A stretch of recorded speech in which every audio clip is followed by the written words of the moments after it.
오늘부터 새로운 주제의 설교 함께 나누고자 합니다. 제목은 지키시는 하나님, 지켜내는 사람이라고 하는 주제입니다. 자, 우리가 살고 있는 이 시대에 대한 이야기를 잠깐 하겠습니다. 여러분들 어떤 시대에 살고 있는가? 참 변화무쌍한 시대에 살고 계십니다. 우리가 이 세상이 변한다라고 한다는 것은 당연한 겁니다. 변하지 않으면 안 되는 것이 세상이죠. 자, 그런데 문제는 무엇인가 하면 이 당연한 세상의 변화가 너무 빠르다는 데에 문제가 있습니다. 굉장히 빠르게 진행되는 변화. 지금 1년, 2년이 다르고요. 10년, 20년 전은 정말 까마득한 그런 옛날처럼 느껴지고 모든 것이 새로워진 그런 느낌. 50년 전, 100년 전은 말할 필요도 없을 것 같습니다. 그때만 하더라도 변화의 속도가 더뎠었던 그런 때인데 지금은 너무나 빠른 시대. 자, 우리가 이 변화를 받아들이고 속도에 있어서도 어떤 분은 빠르면 어떻습니까? 좋게 빨리 변화가 되면은 좋은 것이죠 라고 이야기하는 분들이 있을지 모르겠습니다. 자, 그런데 이 빠른 변화의 시대를 살아가는 데 있어서의 문제는 불안함이 생긴다는 겁니다. 변화가 좀 천천히 진행이 되면 적응할 수도 있고 또 대비할 수도 있고 또 많은 분들이 함께 이 변화에 동참하며 나아갈 수 있게 될 텐데 변화가 너무 빨라 버리니까 이 변화되는 세상 가운데 불안한 마음을 가눌 길이 없습니다. 자, 이 불안이라고 한다는 것은 두 가지로 나눠서 실은 정리를 좀 할 수 있지 않을까 생각을 하는데, 첫 번째는 그 속도에 발맞추지 못할 것 같은 마음에서 오는 불안. 말 그대로 너무 세상이 빨리 가는데 나는 너무 뒤처져 있는 것이 아닌가, 또 못 쫓아갈 것 같다라고 하는 그런 불안함이 우리에게 있을 수 있다는 거죠. 요즘에 여러분들 이 변화의 세상 가운데 인터넷 뱅킹은 이제 거의 일상화가 많이 됐습니다. 요즘에도 통장과 도장을 가지고 은행 가서 돈을 인출하고 또 입금하는 이런 분들이 계시나요? 거의 없으실 것 같아요. ATM만 하더라도 획기적인 변화라고 볼 수가 있는 것인데 또 카드를 사용하고, 근데 요즘에는 다 인터넷 뱅킹. 처음에는 많은 우려가 있었습니다만은 지금 너무나 이 모든 것이 상용화가 된 이러한 상황입니다. 그런데 이것을 잘 사용하시는 분도 있지만 잘 사용하지 못하시는 분도 있죠. 그분들이 난 몰라 이렇게 이야기는 하지만 실은 불안한 마음, 내가 너무 뒤처져 있지 않은가, 이런 생각을 아마 가질 수 있다는 겁니다. 이것도 벌써 옛날 얘기입니다. 인터넷 뱅킹 얘기도. 요즘에 주문하러 들어가면 다 무엇이 되어 있습니까? 키오스크가 되어 있죠. 그래가지고 버튼을 눌러서 내가 먹을 것, 내가 주문할 것들을 스스로 주문을 합니다. 때로는 저도 이렇게 보다 보면 굉장히 더딜 때가 있어요. 물론 테이블에 있는 키오스크를 이용하면은 그래도 좀 여유롭게 볼 수도 있는데 이렇게 서서 줄 서서 하는 데 있지 않습니까? 맥도날드도 그렇고. 그런데 뒤에서 사람이 막 기다리면 막 마음이 조급해가지고 어찌할 바를 모르는 경우들이 있습니다. 아마 여러분들도 그런 경험 해보지 않으셨을까 생각을 하죠. 이 변화된 이 방식, 또 이러한 여러 가지 상황들을 우리가 정말 때로는 불안하게 느낄 수 있다라고 한다는 겁니다. SNS 활동도 마찬가지고 요즘에는 특히 AI 잘 활용하십니까? AI는 우리가 이제 반드시 해야 될 그런 어떤 영역이 될 것 같은데 여기에 대한 그 불안함을 많이 갖고 계시는 것 같아요. 너무나 빨리 이것이 변화가 되고 또 너무 이게 새로움이라고 한다는 이 어떤 시간적인 것도 그렇고 내용적인 것도 그렇고 너무 빨리 모든 것이 되어버리니까 편리하지만 우리에게 불안함을 준다는 겁니다. 즉 빠른 변화 시대에 있어서의 부적응, 여기에 대한 불안함이 이 시대에 우리가 느낄 수 있는 불안의 하나의 내용입니다. 자, 또 하나는 무엇인가 하면은 우리가 이 변화가 빠르다 보니까 마땅히 지켜야 될 것들을 지켜내지 못하는 것이 있다는 겁니다. 빨리 변화가 되는 것 가운데서 우리가 세밀히 무언가를 고려하고 생각하는 이런 일들을 제대로 하지 못할 때가 많습니다. 너무 빠르니까. 자, 그 가운데서 미래만을 생각하고 소중한 과거의 유산을 그 가운데서 잃을 수 있다는 겁니다.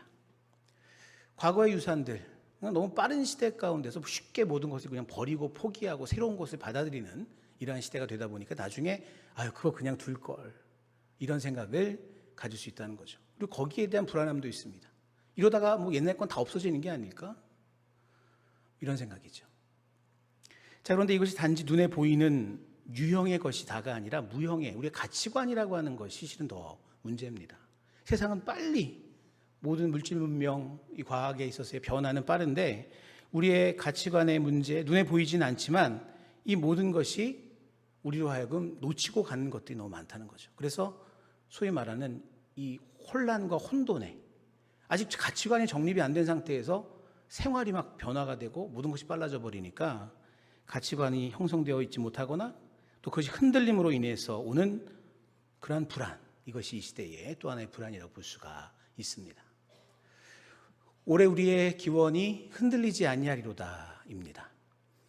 이것을 이제 작년 말이죠. 작년 이맘때쯤부터 기도하면서 올해에 있어서 우리의 기원을 떠올리면서 기도하고 있을 때에 이 말씀을 받고 또 올해 우리의 기원으로서 표어로서 삼고자 했는데 이 삼게 된 이유도 지금 말씀드린 이 모든 것에 담겨져 있습니다. 이 변화무쌍한 세상 가운데서 이 불안함 가운데 살아가는 이 시대 가운데 흔들림 없는 삶과 흔들림 없는 믿음으로 나아가고자 하는 바람과 소망, 또 거기에 대한 목표를 두고 올해를 우리 보내보자라고 하는 그런 기원이 오늘 우리의 기원에 담겨져 있는 것이죠. 자, 이런 상황 가운데 이제 한 4주 정도 이 지킨다라고 하는 의미를 생각하며 새겨보려고 합니다. 이 시대의 불안 요소, 빠른 시대 가운데 불안 요소인 두 가지 중에 첫 번째, 즉 부적응에 대한 문제는 우리가 신앙의 영역에서는 굉장히 소극적으로 나올 수밖에 없습니다. 과학 문명이 발달하고 또 물질 여러 가지 상황들을 우리가 이용해 나가는 데 있어서 잘 못 따라가고 거기에 대한 불안감을 우리가 신앙적으로 어떻게 이야기하고 해결해 줄 수 있을까요? 위로하고 격려할 수밖에 없지 않습니까? 본인들의 문제세요. 그렇지 않습니까? 그렇다고 나몰라라 할 수 있는 건 아니고 교회에서도 뭐 우리 교회 소그룹도 지금 이 모바일 이 스마트폰에 대한 그런 소그룹도 우리 부목사님이 하고 계시기도 하고 또 우리 교회에서 여기에 대한 도움도 줄 수 있습니다만 결국 각자의 몫입니다. 제가 요즘에 세미나를 다니다 보면 전 실은 세미나 잘 안 다니는데 교육위원장을 하다 보니까 다녀야 되더라고요. 그래서 여기저기 참여를 하면서 요즘에 이 AI가 빠지지가 않습니다. 목회 영역에서 AI를 잘 활용한다는 것은 정말 유능한 부교육자와 함께 동역하는 것이다 라고 얘기할 정도니까 반드시 알아야 되는데 제가 많은 거기에 대한 강의를 들으면서도 아직 익숙해지지 못하고 있어요. 왜냐하면 저한테 달렸잖아요. 강의는 들었고 거기에 대한 모든 이제 내용들은 뭐 받았습니다만 제가 직접 해보고 적응하고 막 해봐야 되는데 이 시간이 안 되니까 아직까지 뭐 그렇게 물론 활용은 하고 있습니다만은 원활하게 하지 못하는 상황인 것 같아요. 그러니까 결국 부적응에 대한 문제는 각자의 몫입니다. 그래서 우리가 이 믿음의 영역 가운데서는 격려하는 것이 실은 주된 것이겠죠. 이 세상의 변화라고 한다는 건 역시 하나님께서 우리에게 주신 그런 하나의 요소이고 또 여기에서 우리가 때로는 불안감을 가지고 간다 하더라도 염려하지 말고 도움을 받거나 또 하나님께서 충분히 하실 수 있는 지혜를 주실 것이다. 격려하며 위로하는 정도가 될 겁니다. 자, 그런데 두 번째 불안으로서 말씀드린 지킨다라고 한다는 부분은 보다 적극적으로 여러분들에게 이야기할 수 있습니다. 즉 지킨다라고 한다는 것 말씀드린 대로 보이는 것뿐만이 아니라 보이지 않는 가치의 문제를 다루고 실은 그게 더 중요하다고 저는 생각을 합니다. 눈에 보이는 것을 잘 지켜내기 위해선 눈에 보이지 않는 우리의 가치의 문제, 지켜야 될 부분들을 잘 지켜내야 그 가운데 눈에 보이는 것도 잘 지켜낼 수 있는 우리가 될 수 있다는 겁니다. 자, 그래서 이 영역은 우리가 믿음 가운데 적극적으로 세워왔고 또 세워나갈 수 있는 것이란 그런 말이죠. 그래서 이 시대에 있어서 이 지킨다라고 한다는 의미는 우리들에게 다양하게 다가오고 그 가운데 담긴 하나님의 뜻은 우리가 헤아려 보기에 보다 명확할 수 있다. 그럼 이 시간을 통해서 그 지킨다라고 한다는 그 의미들을 새롭게 하고 그 가운데 담겨져 있는 하나님의 뜻을 발견해서 정말 지킬 것을 지키며 주님 앞에 올바로 설 수 있는 우리 모두가 되기를 주의 이름으로 간절히 축복합니다. 자, 우리 세상 사람들은 그리스도인들을 특히 어떻게 표현을 많이 하죠? 교회 다니는 사람들은 보수적이다 라는 이런 얘기 많이 합니다. 실제로 그렇습니다. 정치 성향은 물론이거니와 모든 부분에 있어서 그리스도인들은 보수적이라는 이야기를 많이 듣습니다. 근데 여러분들 이건 당연하다고 저는 생각을 합니다. 우리의 삶 가운데서 지킨다라고 한다는 것이 참 중요한 건데, 특히 그리스도인들에게서 지킨다는 것은 정말 다른 믿지 않는 사람들보다 더 중요한 그 중요성을 갖고 있기 때문이죠. 지키는 걸 중요시해요. 지킨다는 게 보수 아닙니까? 여러분들 가장 뭘 지키셔야 됩니까? 믿음을 지키셔야죠. 여러분들 믿음을 지키시는 게 중요합니다. 신앙생활이 무엇입니까? 믿음 지키는 겁니다. 내가 예수 믿고 예수 만나고 구원의 문을 열고 들어왔습니다. 그런데 이걸 지켜나가는 게 중요한데 지키지 못해서 얼마나 많은 사람들이 다시 그 구원의 문을 닫고 나가거나 그 가운데 절망하고 또 넘어져서 온전한 구원의 은총을 누리지 못한 사람들이 얼마나 많습니까? 믿음이라고 한다는 것, 일단 우리가 예수 믿는다라고 한다는 것은 이 구원의 영역에 있어서의 첫 번째, 그건 굉장히 쉽습니다. 하나님이 살아계신 것과 예수 그리스도가 우리 구원자이심을 믿고 우리는 죄인임을 고백하며 예수님 영접하면 우리가 구원의 문을 열고 들어가는 구원받는 사람 되는 거 아닙니까? 굉장히 쉽습니다. 그런데 그 이유가 중요한 것이죠. 유지가 중요합니다. 지켜내는 게 중요합니다. 어떠한 상황 가운데도 흔들림 없는 믿음을 가지고 내가 어떻게 나아갈 수 있느냐라고 한다는 사실, 우리 그리스도인들에게는 이 지켜내는 것이 매우 중요하다는 말씀이죠. 믿음을 지키고 또 말씀을 지키고 사랑을 지키고 우리 공동체를 지켜내는 것이 우리 크리스찬, 그리스도인의 모습이며 이것을 잘 해왔기 때문에 오늘 우리가 있게 되는 것입니다. 우리 신앙의 선조들이 믿음을 지키지 못하고 또 공동체를 지켜내지 못했다면 오늘날 우리는 예수 그리스도의 복음을 온전히 알지 못하게 됐었을 겁니다. 그렇기 때문에 우리는 지키는 자, 그리스도인은 지키는 자로서의 사명을 가지고 있다라고 한다는 사실을 우리가 분명히 마음속에 새기며 이 빠른 변화의 시대에 지킬 것을 지켜가며 하나님 나라를 한 걸음 더 온전히 살아갈 수 있게 되기를 소망합니다. 자, 오늘 이 주제에 있어서 그래서 첫 번째 말씀으로 우리가 함께 읽은 시편 121편 말씀, 이 말씀을 가장 첫 번째 말씀으로 여러분들에게 선포를 합니다. 그리고 이 안에 담겨진 하나님의 뜻을 새겨보려고 합니다. 자, 지킨다라고 했을 때 이 말씀이 우리에게 큰 의미가 있다는 것이고 첫 번째로 실은 다뤄야 될 그러한 말씀인 것입니다. 실은 시편 121편은 제가 신방할 때 자주 사용하는 말씀입니다. 어르신들과 환우들 신방할 때 두 성경 구절을 제가 늘 반복해서 말씀을 드리죠. 새로운 말씀을 드리는 게 생각보다 그렇게 물론 큰 의미가 있습니다만 그것보다 더 좋은 것이 반복적으로 귀한 말씀을 선포하며 때론 이제 숙제도 드립니다. 뭐냐면 시편 23편하고 시편 121편을 주로 합니다. 그 가운데 여호와는 나의 목자시니 시편 23편 같은 경우에는 다 외우라고 못하고 그 암송을 1절만 하시라고 합니다. 여호와는 나의 목자시니 내게 부족함이 없으리로다. 여호와는 나의 목자시니 내게 부족함이 없으리로다. 다른 영이 뭐가 필요합니까? 우리 환난 가운데 또 고난 가운데 힘들고 어려운 상황 가운데 여호와는 나의 목자가 되셔서 나를 인도하여 주시고 또 내게 부족함이 없이 인도하여 주신 하나님의 은혜를 생각하면 여러분 그것보다 더 큰 고백이 어디 있습니까? 이번에 소천하신 정정순 집사님 그 마지막 신방을 갔을 때 신방하고 나서 다다음 날 돌아가셨어요. 그때만 하시더라도 그 고기도 끄덕이시면서 이제 기도할 때 계셨는데 그때도 같은 말씀 드렸습니다. 따라서 해보세요. 여호와는 나의 목자시니 내게 부족함이 없으리로다.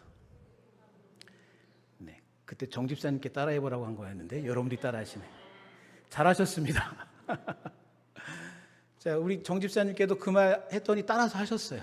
따라서 막 하시면서 나중에 장례 끝나고 나서 그 손자가 캐나다에 있습니다. 캐나다 손자가 와서 장례 마치고 저에게 편지를 썼어요. 엽서를 하나 썼는데 목사님 그 신방 주신 그 얘기 들었습니다. 그러면서 저에게 있어서의 시편 23편이 새로운 의미로 다가올 것 같습니다. 이런 얘기를 하더라고요. 정말 중요한 말씀입니다. 자, 그리고 또 하나 121편 오늘의 이 말씀이 저는 많은 우리 어르신들과 또 환우들에게 주는 그런 말씀이기도 합니다. 어떻게 보면 긴, 다른 거에 비해서는 짧지만 그런 말씀인데, 저는 거기에서 어떤 숙제를 드리는가 하면 딱 한 가지만 외우라고 합니다. 여호와는 나를 지키시느니라.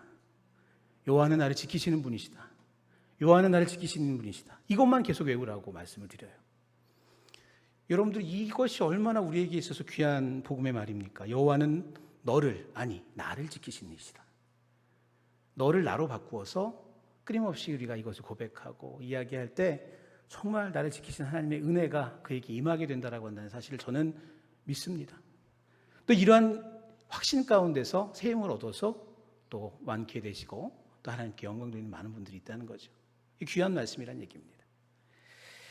자, 이러한 시편 121편에 대한 이야기, 이것이 오늘 본문이었습니다. 자, 이 가운데서 먼저 우리가 지킨다라고 한다는 것에 있어서 크게 두 가지의 영역을 먼저 구분을 할 수 있다는 겁니다. 오늘의 이 말씀은 우리가 무언가를 지켜낸다라고 한다는 고백이 아니라 하나님께서 우리를 지키신다라고 한다는 고백이죠. 우리 신앙에 있어서의 한 가지 중요한 영역입니다. 지킨다? 내가 지켜낸다? 여기에 앞서서 먼저 생각해야 될 것이 하나님은 우리를 지키시는 분이라고 한다는 고백이 우선되어야 된다는 얘기입니다. 지키심은 우리가 먼저 하는 것이 아니라 우리가 그렇게 보호받고 하나님의 그 보호하심 가운데 거하게 될 때 그 다음 스텝으로 나아갈 수 있게 되는 것입니다.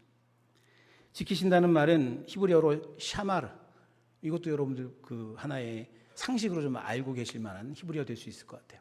하나님의 샤마르, 하나님의 지키심, 하나님이 지키신다라고 한다는 이것이 우리 신앙의 중요한 하나의 축이 된다는 얘기입니다. 또 하나는 이미 이 제목 가운데 담겨져 있는 것처럼, 또 말씀드린 것처럼 우리가 지켜내야 할 것이 있다는 것이죠. 신앙생활하면서 이 지켜내어 가는 것들, 이것이 바로 우리 신앙생활이라고 볼 수 있는 것입니다. 말씀 지키시고, 또한 우리에게 허락해 주신 귀한 사명 지켜내시고, 또 우리에게 주신 귀한 그 사랑의 이 삶을 지켜내고, 우리 교회 공동체 지켜내고, 여러분, 이것이 우리에게 지킨다는 두 번째 의미로서 다가올 수 있는 귀한 의미라는 얘기입니다. 그런 의미에서 우리 그리스도인들은 보호와 수호의 대상자이기도 하고 주체가 되는 것도 됩니다.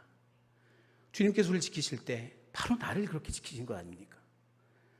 보호하심에 있어서 내가 그걸 받는 겁니다. 보호자 하나님께서 나를 보호해 주심으로 나는 그것의 수혜자가 된다는 얘기고, 또 한편으로 이 모든 것을 지켜내야 된다라고 한다는 의미에서는 지키는 주체로서 세상을 살아가야 된다라는 사실을 우리가 마음속에 새겨야 될 겁니다.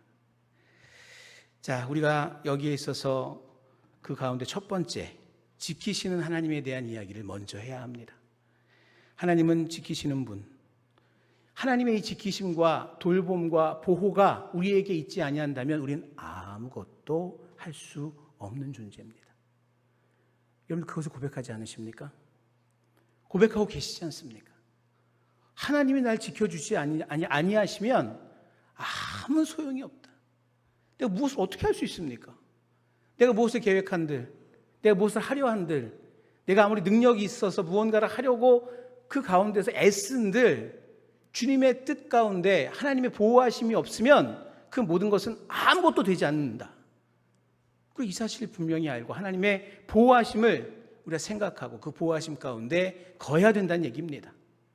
정말 중요한 사실입니다. 또 우리가 보호함을 받았기에 그 사랑, 그 보호하심을 가지고 또 지켜내야 될 것들을 지켜낼 수 있는 그 걸음도 우리가 걸어갈 수 있게 되는 것이죠. 하나님은 지키시는 분이십니다. 하나님 우리 인간을 지키시는 분이시고 이 세계를 지켜내시는 분이시고 이 모든 피조 세계를 지키시는 분이심을 믿으시길 바랍니다. 근데 왜 지키실까요? 그 논리는 간단합니다. 하나님이 만드셨으니까. 만드셨으니까 지키시는 겁니다. 근데 그냥 만드신 것이 아닙니다. 만들고 나서 보기 좋았다 하시면서 기뻐하셨어요. 너무나 좋아하셨습니다. 이 세상은 하나님이 좋아하시는 세상입니다. 우리 인간은 하나님이 사랑하시는 존재입니다. 그러니 여러분들 그 가운데서 하나님께서 우리를 안 지키실 수 있겠습니까? 내가 좋아하는 것을. 어떤 사람은 자기가 만들어 놓고 무언가를 해놓고 그냥 내팽개쳐 버릴 수 있죠. 근데 뭐 다 끝냈으니까 뭐 알아서 되든 말든 알아서 이렇게 그냥 버릴 수 있다는 거예요. 근데 그 안에 뭐가 없을까요? 사랑이 안 담겨져 있겠죠. 애정이 안 담겨져 있겠죠. 그냥 책임감으로 무언가를 했거나 아니면 의무감으로 무언가를 할 때 우리는 그것을 지켜내지 않습니다. 그런데 하나님은 세상을 사랑하십니다. 하나님은 나를 사랑하십니다. 그래서 우리를 이 땅에 보내시고 지키시는 분임을 믿으시길 바랍니다. 우리가 그 사랑 체험하여 이 자리에 앉아 있는 것 아니겠습니까? 주님이 나를 지키셨구나. 날 사랑하셨구나. 이러한 체험 가운데 우리가 이 자리에 와서 함께 주님을 높이며 예배하는 것입니다. 자, 지키시는 하나님에 대한 대표적인 본문이 바로 오늘 읽은 시편 121편 말씀입니다. 자, 이 시편 기자는 시편 가운데 8절 정도면 실은 짧은 시편입니다. 짧은 시편인데 이 짧은 내용 가운데 지키신다라고 한다는 표현을 몇 번을 썼을까요? 아까 읽으면서 계속 지키신다, 지킨다, 지킨다 6번 나옵니다. 6번이 나옵니다. 짧은 이 시편 가운데. 자, 이 6번이 나올 정도로 이 가운데 있어서 하나님이 지키시는 분임을 강조하는 하나님의 샤마를 강조하고 있다는 거죠. 주의 깊게 살피시고 또한 보호하시고 또 모든 것을 지켜내신다라고 한다는 그러한 의미가 이 가운데 있습니다. 자, 그러니까 여기의 주제는 지키시는 하나님이시겠죠. 자, 그런데 여기에 있어서의 표제가 달려져 있습니다. 이 시편에는 그 위에 이제 표제, 제목 같은 것들이 있는 것이 있고 없는 것이 있는데 시편 121편의 표제가 성전에 올라가는 노래라고 되어 있어요. 뭐 이뿐만이 아니라 120편부터 해서 15편의 시편이 성전에 올라가는 노래라고 되어 있습니다. 자, 성전에 올라가는 노래라고 한다는 것은 예루살렘 성전을 향해서 나아가는 순례자들이 그 성전을 향해서 가면서 찬양하고 기도하며 불렀던 노래라고 보시면 되는 것이겠죠. 자, 그렇다라고 하면 여러분들 이들이 어디로부터 오는 겁니까? 예루살렘 성 안에 있는 것이 아니라 성 바깥에 외부 다른 곳에서 다른 지역에서 지금 성을 향해서 나오고 있는 모습을 우리가 충분히 상상할 수가 있습니다. 그런데 그 여정이 오늘날과 같이 교통이 발전되어 있고 또 여러 가지 안전이 보장되어 있는 사회가 아니었기 때문에 험난하고 위험한 여정이었던 거예요. 뭐 여러 강도 만날 위험성도 많이 있고 또 짐승들을 만날 위험성도 있고 추위 혹은 뭐 더위, 낮의 해와 밤의 달이 해칠 수밖에 없는 이런 여러 가지 상황들이 그들에게 있었던 겁니다. 특별히 이 산을 여러분이 볼 때 우리 1절 말씀 아까 처음에 읽었을 때 내가 산을 향하여 눈을 들리라 나의 도움이 어디서 올까 이렇게 시작되지 않습니까? 그 산을 딱 볼 때 여러분들이 어떻게 생각이 될까요? 우리가 이 1절에 대한 해석이 여러 가지입니다. 일단은 그 산은 시온산이다. 하나님의 성 예루살렘을 바라보면서 저기서 우리의 도움이 온다라고 하는 이런 고백이라고 이야기하고 설명할 수도 있는데 오늘의 설교의 주제와 오늘 이 모든 것들을 종합해서 볼 때 내가 산을 향하여 눈을 들리라라고 한다는 이 말은 불안의 표현입니다. 여러분 내가 지금 하나님의 집을 향해서 성전을 향해서 걸어가고 있는데 저 산을 건너가야 돼요. 광야와 그 산을 지나가야 됩니다. 말씀드린 대로 많은 위험 요소들이 있어요. 눈을 들어 산을 보니 한숨이 나오는 거죠. 주여 어떡합니까? 저 산을 제가 어떻게 건너가야 되겠습니까? 저 광야 산길을 어떻게 가야 됩니까? 저기 뭐가 어떻게 있는 줄 알고 저기 지나야지 내가 주님 곁에 성전에 이를 수 있을 것 같은데 한숨을 쉬면서 내가 산을 향하여 눈을 들리라 나의 도움이 어디서 올꼬? 라고 우리가 이것을 해석할 수 있다라고 한다는 겁니다. 아마 여러분들 그 가운데 저는 그 생각도 가져요. 제가 말씀드렸던 것처럼 이 짧은 시편에 지키신다라고 한다는 표현이 6번이 나오지 않습니까? 이걸 왜 6번이나 강조를 했을까요? 이 상상을 해보면 지금 예루살렘 성을 향해서 가는데 그 낮에는 좀 괜찮습니다. 밤에 우 소리 나고 얼마나 겁나요. 근데 그 가운데서 내가 산을 향하여 눈을 들리라. 나의 도움이 어디서 올까? 나의 도움은 천지를 지으신 여호와에게서로다. 여호와께서 너를 실족하지 않게 하시고 너를 물론 암기력이 좋은 사람은 따다다다 하면서 외우면서 막 힘을 내겠지만 이게 잘 안 되잖아요. 그러니까 어떻게 할까요? 여호와는 나를 지키시느니라. 여호와는 나를 지키시느니라. 여호와는 나를 지키시느니라. 충분히 상상할 수 있습니다. 어두운 밤, 깜깜한 밤에, 캄캄한 밤에 정말 그 두려움 가운데서 저 산을 보면서 어떡해. 하지만 그는 깨닫습니다. 하나님은 나를 지키시는 분이시지. 그 가운데 고백한 것이 오늘의 시편이라는 이러한 말씀입니다. 나의 도움이 어디서 올까? 이 시편 시인은 어찌 말하면 자문자답을 하고 있어요. 내가 눈을 들어 산을 보는데 나의 도움이 어디서 올까 물어보는데 누가 대답을 안 해주잖아요. 스스로에게 이야기를 합니다. 나의 도움은 천지를 지으신 여호와에게서로다. 그렇게 산을 바라보다가 믿음으로써 고백하는 것입니다. 하나님께서 나를 창조하신 분이시지. 하나님께서 나를 도와주시는 분이시지. 하나님이 나의 피난처 되시지. 아마 그의 경험 가운데서 나온 고백일 거라고 좀 믿습니다.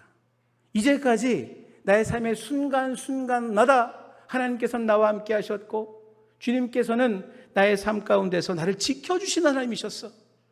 내가 지금 예루살렘 성전을 향해서 예배드리기 위하여 순례의 길을 가고 있는데 눈을 들어 산을 보니 답답한 마음과 두려운 마음이 불안이 나에게 있는데 아니지. 하나님은 나를 지키시는 분이시잖아. 그 밤에 이것을 고백하며 한 걸음 한 걸음 주님이 계신 성전을 향하여 걸어갔다는 이러한 이야기입니다. 이 시인이 고백하는 하나님의 샤마르, 우리가 이 하나님의 지키심을 분명히 우리 마음 가운데도 품고 삶의 상황 가운데 하나님은 나를 지키시는 분이라 고백할 수 있는 우리 모두가 되기를 간절히 축복합니다. 자, 이 시인의 고백이 단순하게 하나님께서 나를 경호해 주신다 이런 차원으로 이야기한 것이 아닙니다. 한 절 한 절 말씀을 읽어보니 그 가운데 담겨져 있는 의미가 새롭습니다. 3절 4절 말씀에 여호와께서 너를 실족하지 아니하게 하시며 너를 지키시는 이가 졸지 아니하시리로다. 이스라엘을 지키시는 이는 졸지도 아니하시고 주무시지도 아니하시리로다 이야기하고 있습니다. 하나님께서 우리를 지켜주시는데 그 가운데 하나님은 어떠한 분인가를 이 고백 가운데 실은 담아두고 있습니다. 무슨 말인가 하면 하나님 어떤 분이십니까? 지금 읽어보니까 나를 지키시는데 졸지도 않으시고 주무시지도 아니하시면서 나를 지켜주시는 분이라고 지금 이야기하고 있지 않습니까? 자, 여기에는 어떠한 하나님에 대한 고백이 있는가 하면 당시 이스라엘 민족이 이제 가나안에 정착을 해서 가나안 땅이 이스라엘이 거했던 그런 곳 아닙니까? 근데 이들이 툭 하면은 하나님을 배신하고 다른 신을 섬겼습니다. 그 신이 누구죠? 대표적인 신이 가나안 신, 풍요의 신, 바자로 시작하고 알자로 끝나는 두 글자. 네, 바알입니다. 바알을 섬기는 이 가나안 사람들 여기에 그냥 혹해서 툭 하면 하나님 배신하고 바알을 섬겼단 말이에요. 이 바알은 풍요의 신입니다. 당시 처음에 여호와 야훼 하나님은 전쟁의 신, 산골짜기의 신, 구원의 신으로 여겼던 거죠. 그리고 풍요의 신은 따로 있다. 바알이다. 이렇게 여겨서 그렇게 왔다 갔다 한 거예요. 실은. 자, 그런데 그 가운데서 이 바알이라고 한다는 신이 어떤 신이었는가 하면 풍요의 신으로서 모두에게 비를 관장합니다. 그런데 그 가운데 그 나라는 비 올 때와 비가 안 올 때가 명확하게 구분이 되어 있잖아요. 건기와 우기가 따로 있습니다. 근데 비가 안 오는 건기가 되면 바알이 사라져. 바알이 죽는다고 생각했습니다. 모트라고 하는 신에 의해서 죽임을 당해요. 그때는 바알이 역사하지 않습니다. 그리고 나서 비가 많이 오는 우기가 되면 다시 살아나서 모든 풍요를 관장하는 것이라고 당시에 있어서의 종교적인 그런 내용들이 그 가운데 그런 풍속이 있었다라고 한다는 거죠. 그 가운데 지금 어떤 고백하고 있습니까? 하나님은 그렇게 죽었다 살았다 이런 분 아니시다. 졸지도 주무시지도 아니하시고 우리를 늘 지켜 보호해 주시는 분, 그분이 바로 우리가 믿는 하나님이다 라고 고백하고 있는 것입니다. 바알은 비가 안 올 땐 죽는데 비가 오면 살아나요? 이게 진짜 신입니까 이게? 아니라는 겁니다. 그런 신이 우리를 어떻게 보호하고 어떻게 지킵니까? 참신 아니다. 바알은 우리를 못 지킨다. 그 비가 안 오면 못 지키는 거 아니에요. 죽었으니까. 그 고백이 여기에 담겨져 있습니다. 여호와는 졸지도 아니하시고 주무시지도 아니하시면서 우리를 지켜주시는 분이시다. 여러분들, 우리는 분명히 알아야 됩니다. 지킨다라고 한다는 것이 단지 하나님만이 우리를 지키십니까? 아닙니다. 우리 인간도 인간을 지킬 수 있습니다. 부모는 자녀를 지킵니다. 자녀도 부모를 지켜줍니다. 다른 우상을 섬기는 사람들은 그 우상이 날 지켜준다고 생각합니다. 그런데 한계가 있습니다. 그리고 진짜가 아닙니다. 내가 우리 자녀들을 지켜주려 하지만 어디까지 지키실 수 있습니까? 내가 우리 부모님을 잘 지키고 보호하고 잘 공양한다라고 하지만 어디까지 하실 수 있습니까? 다른 어떤 신이 정말 졸지도 아니하시고 주무시도 아니하시며 우리를 지키시는 그 여호와 하나님, 그 외에 다른 그 누가 참된 모습으로 우리를 지켜주고 있느냐 이겁니다. 이것은 저의 말만이 아닙니다. 여기에 써 있어 시편 121편의 시인의 고백만이 아닙니다. 성경 전체에 나와 있는 것이 바로 그것입니다. 우리 인간은 지킬 수 있으나 한계적 존재다. 다른 신들은 진짜가 아니다. 오직 여호와 하나님만이 우리를 정말 졸지도 주무시지도 아니하시며 그렇게 우리를 지켜내시는 분이시고 지켜주시는 분이시다. 성경 전체의 고백임을 믿으시길 바랍니다. 그 가운데 오늘 이 말씀이 있는 겁니다. 밤낮 없이 살아 깨어있는 그 지킴이 바로 이 하나님으로부터 우리에게 오는 그런 은혜의 바로 샤마르다라고 한다는 것입니다. 우리가 자녀의 문제, 물질의 문제, 우리 미래에 대한 여러 가지 이야기와 관계적 문제로 인해서 밤잠을 설치고 우리 육신의 연약함 때문에 그 가운데서 불안에 떨 때에도 하나님은 한순간도 우리에게 눈을 떼지 않으신다. 여러분, 이것을 믿으시길 바랍니다. 체험하지 않으셨습니까? 이 시인처럼 체험하지 않으셨습니까? 그래서 오늘도 우리의 이 고백은 바로 거기에 있어야 된다는 거죠. 여호와는 나를 지키시는 이시라. 여호와는 나를 지키시는 이시라. 여호와는 나를 지키시는 이시라. 여러분들, 오늘 이 밤낮 없이 살아 깨어있는 이 지킴, 이것이 바로 우리에게 임한 하나님의 은총을 믿고 나아가게 되길 소망합니다. 두 번째로 5절 말씀을 봅니다. 여호와는 너를 지키시는 이시라. 여호와께서 내 오른쪽에서 내 그늘이 되신다 이야기하고 있습니다. 여기서 중요한 표현은 그늘이 되어주신다는 얘기입니다. 이 당시에 있어서의 이 시대에 여기에 있어서의 태양이라고 한다는 것은 만물을 소생하게 만드는 에너지로서의 역할도 하지만 그늘이 많지 않은 이 척박한 땅에서의 해라고 한다는 것은 사람을 말려 죽이는 겁니다. 그늘이 된다라고 한다는 것, 이게 얼마나 귀한 일입니까? 자, 그래서 이 가운데서 주님께서 그늘이 되신다라고 한다는 것은 무엇보다도 우리 인생길 가운데 혹독한 시련과 고난과 어려움이 있을 때 하나님 우리를 지켜주신다라고 한다는 의미라는 얘기입니다. 여러분들, 주님은 늘 지키시지만 우리가 당한 어려움과 고난과 시련 가운데 우리의 피난처 되어주시고 우리의 그늘 되어주심을 믿으시길 바랍니다. 돌아보십시오. 돌아보십시오. 이제 한 해가 점점 저물어가고 있는 이 가을에 여러분들의 삶의 과거를 돌아보시길 바랍니다. 늘 지키시지 않으셨습니까? 어려움 가운데 벗어나지 않으셨습니까? 내가 아파 죽겠을 때에, 내가 어려워서 정말 어찌할지 모를 그때에 주님은 해결해 주셔서 지금 이 자리에 나와 있는 나 아닙니까? 주님은 그렇게 지키시는 분, 특별히 나의 어려움과 나의 고난과 나의 모든 이 환난 가운데 주님은 지키시는 분임을 믿고 오늘 이 고백이 우리의 고백 또한 되기를 간절히 소망합니다. 마지막 세 번째로 오늘 본문의 8절 말씀에 집중을 합니다. 여호와께서 너의 출입을 지금부터 영원까지 지키시리로다 라고 하는 고백입니다. 이 시인의 고백은 3절에서 널 실족하지 않게, 넘어지지 않게 주님께서 지키신다라고 이야기를 했습니다. 그뿐만이 아니라 낮에 해와 밤에 달이 너를 상하지 못하게 지키신다라고 이야기했습니다. 그리고 이 마지막에 있어서의 그 고백을 보십시오. 그뿐만이 아니라 너의 출입을 지키신다라고 이야기하고 있습니다. 이 출입은 무엇입니까? 나의 삶의 전체입니다. 우리는 어디를 오가면서 살아갑니다. 출입하며 살아갑니다. 내가 들어갈 때나 나갈 때나 나의 삶에서의 그 모든 순간, 집을 나설 때, 돌아올 때, 내가 젊었을 때, 내가 나이가 들어서도 주님께서는 이 모든 것을 친히 지키시는 분, 내가 죽음의 문을 넘어선 그 순간까지도 나를 지키시는 분이다. 모든 삶의 영역, 그 가운데 지키시는 하나님을 고백하고 있다는 얘기입니다. 믿으시길 바랍니다. 한 부분, 일정 부분에 있어서의 지키시는 분이 아니십니다. 나의 삶의 모든, 죽어서까지도 나를 지키시는 여호와 하나님의 그 샤마르, 우리가 그것을 믿고 나아갈 때에 그 은혜를 누리는 삶이라고 이야기할 수 있는 것이죠. 여러분들, 이것이 어떻게 해요?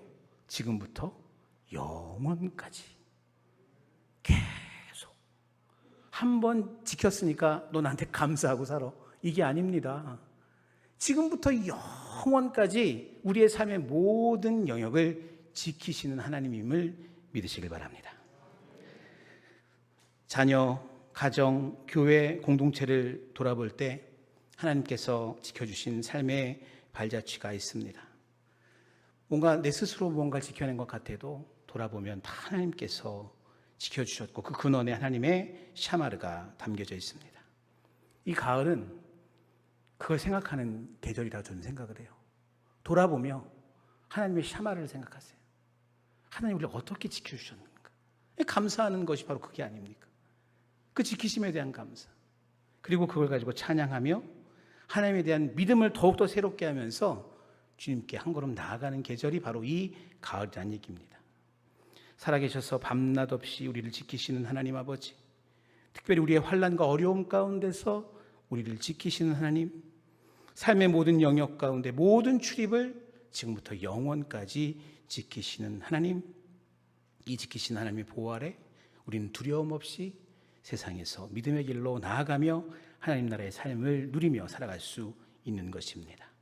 사랑하는 양국교회 성도 여러분들, 오늘 이 모든 믿음의 고백 가운데 지키시는 하나님의 은혜를 충만히 누리면서 그 보호하심에 감사하며 평안 가운데 기쁨으로 살아가는 모두가 될 수 있기를 주의 이름으로 간절히 축복합니다. 기도하겠습니다. 은혜로우신 하나님, 감사와 영광을 돌립니다. 저희를 지켜주셨습니다. 또 앞으로도 저희를 지켜주실 줄 믿습니다. 하나님의 이 보호하심 가운데 살아가는 우리 잊지 않게 하시고 늘 주님 앞에 고백하며 감사하며 살게 하옵소서. 두려움 없는 삶이 될 수 있도록 인도하여 주옵소서. 예수 그리스도의 이름으로 기도드립니다. 아멘.